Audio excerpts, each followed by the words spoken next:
கத்திரிக்காயும் soya சங்க்ஸும் வெந்தயக்கீரை இது மூணும் வச்சு ஒரு டேஸ்டியான குருமா ரெடி பண்ணலாங்களா. அதுக்கு கடாய் வச்சு கொஞ்சம் எண்ணெய் விட்டு அதில் தனியா கொஞ்சம், சோம்பு கொஞ்சம், அப்புறம் காஞ்ச மிளகாய், நீங்கள் எவ்வளோ காரம் போட போகிறீங்களோ அதில் பாதி அளவு காஞ்ச மிளகாய் போட்டுக்கோங்க, மீதி பச்சை மிளகாய் சேர்த்துக்கலாம். இதெல்லாம் பொரியட்டோன்ட்டுன்னு அதுலேயே வெங்காயம், இஞ்சி, பூண்டு, பச்சை மிளகாய் இது போட்டு கலந்துருங்க. இது வதங்கட்டும். அப்போவே இது கூடவே கொஞ்சம் மிளகு, சீரகம் இது ரெண்டும் சேர்த்துருங்க. இது வதக்கிறப்பவே இந்த குழம்போட வாசனை அவ்வளோ சூப்பராக இருக்கும். இது நல்லா வதங்கினதுக்கப்புறம் இதில் எவ்வளோ தேவையோ அந்த அளவுக்கான தேங்காயும் அதில் போட்டு லேசாக வதக்கி அரைச்சிக்கோங்க. நல்லா ஆறுனதுக்கப்புறம் அரைங்க.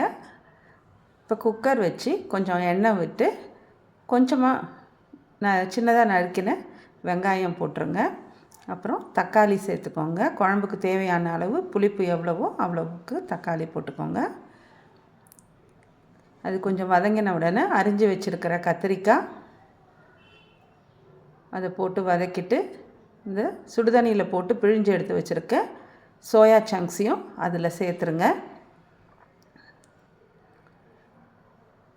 இப்போது இந்த மசாலா அரைச்சி வச்சுருக்கோம் இல்லைங்களா, அது சேர்க்கணும். அதுக்கு முன்னே மஞ்சள் தூளும் சேர்த்துருக்கோம்.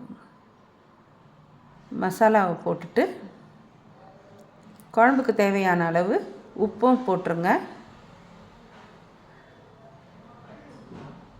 போட்டு குழம்பு எவ்வளோ திட்டம் வேணுமோ அந்த அளவு திட்டம் தண்ணி இப்போ இந்த மிக்ஸி கழுவி ஊற்றிட்டிங்கன்னா இதுக்கு மேலே சேர்க்கறதுக்கு இதில் ஒன்றும் இல்லை. இந்த வெந்தயக்கீரையை குக்கர் மூடுறதுக்கு முன்னே கடைசியாக போட்டு நல்லா கலரிட்டு அப்புறமா ஒரு 3 விசில் விடுங்க. இல்லை 2 விசில் இருந்தால் கூட போதும். கத்திரிக்காய் அப்போ தான் உடஞ்சிடாமல் நல்லா வெந்திருக்கும். இந்த குருமாவை நீங்கள் சப்பாத்திக்கும் சேர்த்துக்கலாம், சாதத்துக்கும் சேர்த்துக்கலாம். இதுக்கு எந்த பதார்த்தம் கூட தேவையில்லை. அப்படியே சுட சுட சாதத்தில் இந்த குழம்பை ஊற்றி இதில் இருக்கிற காய்ங்க வச்சே சாப்பிட்டா செம்ம டேஸ்ட்டாக இருக்கும். செஞ்சு பார்க்குறீங்களா?